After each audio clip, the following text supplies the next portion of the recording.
People think there's one reality, but there's loads of them all snaking off like roots, and what we do on one path affects what happens on other paths. Time is a construct. People think you can't go back and change things, but you can. That's what flashbacks are. They're invitations to go back and make different choices. When you make a decision, you think it's you doing it, but it's not. It's the spirit out there that's connected to our world that decides what we do, and we just have to go along for the ride. Mirrors let you move through time. The government monitors people. They pay people to pretend to be your relatives, and they put drugs in your food, and they film you. There's messages in every game, like Pac-Man. Do you know what PAC stands for? PAC. Program and Control. He's Program and Control Man. The whole thing's a metaphor. He thinks he's got free will, but really, he's trapped in a maze, in a system. All he can do is consume. He's pursued by demons that are probably just in his own head. And even if he does manage to escape by slipping out one side of the maze, what happens? He comes right back in the other side. People think it's a happy game. It's not a happy game. It's a fucking nightmare world. And the worst thing is, it's real and we live in it. It's all code. If you listen closely, you can hear the numbers. There's a cosmic flowchart that dictates where you can and where you can't go. I've given you the knowledge. I've set you free. Do you understand?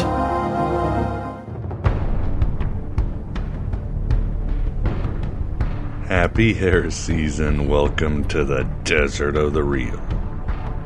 Welcome with kindness and love to Aeon Byte Gnostic Radio with your host, Miguel Conner. We don't take prisoners but liberate them. We are not the final authority on anything, but hope to be an endless possibility for everything. Especially you finding the mystery that works for you and only you. We're running with those searching for the truth and avoiding those who have found it. We're the ones eternally walking away from Omelas because we've had it. And yes, we're writing our own gospels and living our own myths. What else would we do? Unless we always want to be in the wrong story at the wrong time. Trapped by soul-killing fate because of the ghost writing of hating angels. What do you think, Melisandre? There's only one hell, Princess. The one we live in now. Yes, what else would we do? And how do we write our own gospel? Well. In this episode, on this June, the year of our demiurge 2019, we continue to find out, as our astral guest is actually a living case study. He wrote his own gospel like the ancient Gnostics. He literally took the Gnostic template and plunged into the labyrinths of his unconscious, and then tapped into the collective unconscious for primordial symbols, archetypal energies, and contraband mythologies. At the same time, opening his noetic channels to the revelations of higher demonic forces. He found the story of Christ and Sophia that calibrated with internal magic that could break fate. Reveal his inner heavens and how to best express them to a dying world and a universe so desperate for some meaning from the darkness of mere being. You see, I keep thinking that what we need is a new language. A language of the heart. Some kind of language between people that is a new kind of poetry. That's the poetry of the dancing bee that tells us where the honey is. And I think that in order to create that language, you're going to have to learn how you can go through a looking glass into another kind of perception where you have that sense of being united to all things, and suddenly you understand everything. You'll get the blow-by-blow, the process itself, for you deserve apotheosis. And you'll also get many insights into that spiritual tech known as Gnosis. As Carl Jung said, but if you have nothing at all to create, then perhaps you create yourself. If I'm not me, who the hell am I? Our guest is Rui Diniz, also known as Armon Rig, in his popular YouTube channel that covers Gnostic and other underground themes from a mystico-philosophical perspective. Rui is a poet and artist, and a countryman. Again, he'll be talking on how he wrote his own gospel, entitled The Gospel of the Living. And you can find it right now at, yes, the God Above God.cam, or in our show notes. Furthermore, we'll be talking Gnosticism in general, ancient and modern. So buckle your seatbelts of Satori and lock up your daughters of Orthodoxy. The Black Iron Prison is about to get much less rusty. Yes, these are bruises from fighting. Yes, I'm comfortable with that. I am enlightened. As I've said before and mentioned in our interview with Rui, one of the central tenets of Gnosticism that highlights the importance of writing your own gospel is this quote from the Gospel of Thomas, saying number 70.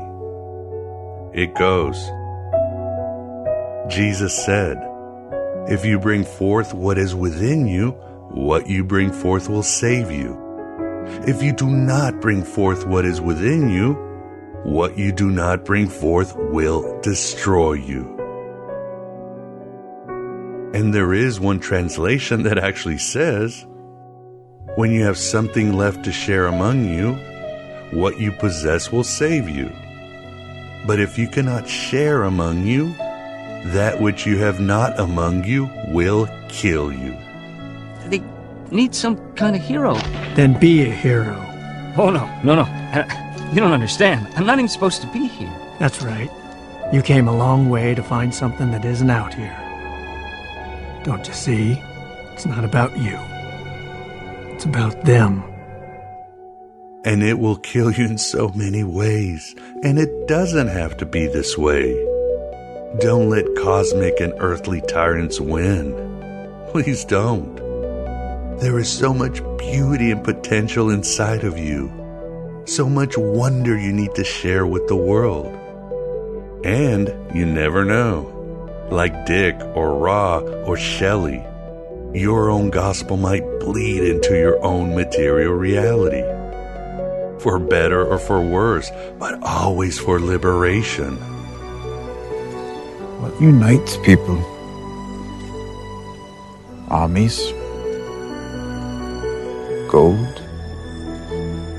Flags? Stories? There's nothing in the world more powerful than a good story. Nothing can stop it. And let's face it, you can tell people to be nice, and no one will listen.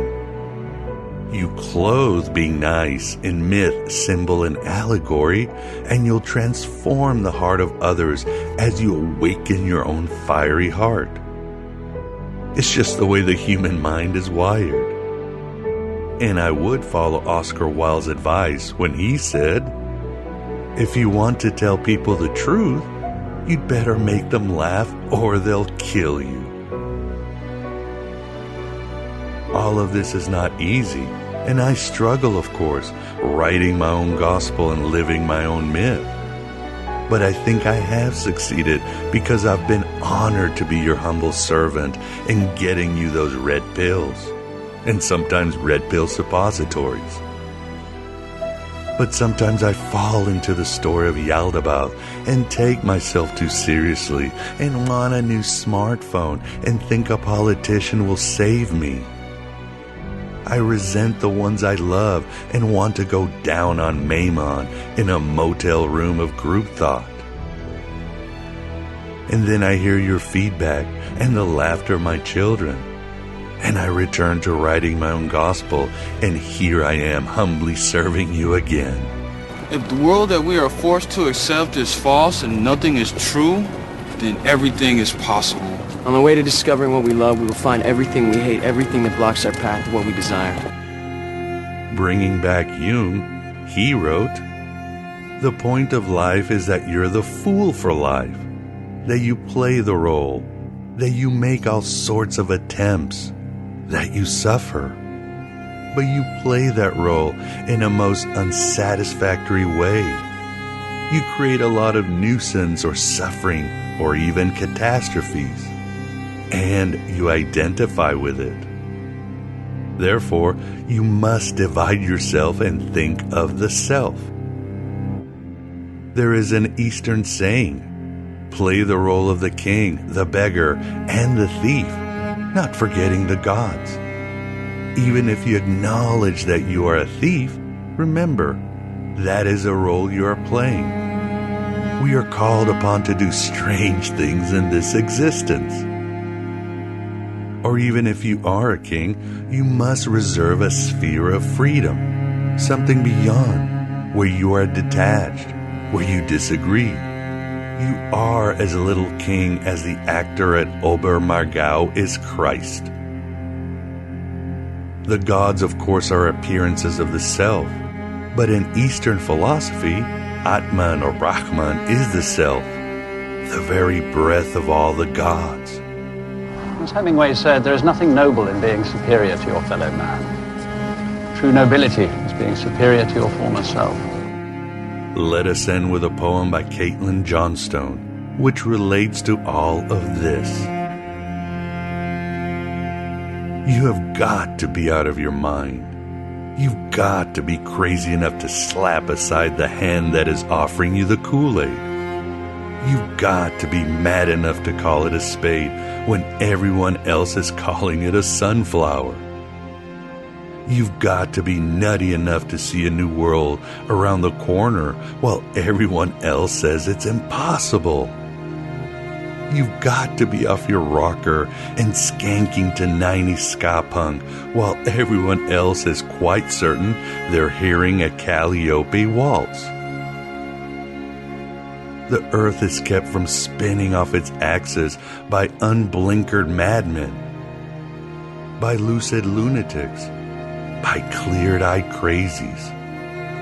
The only thing keeping the world from plunging into total insanity are those few who are insane enough to doubt its sanity.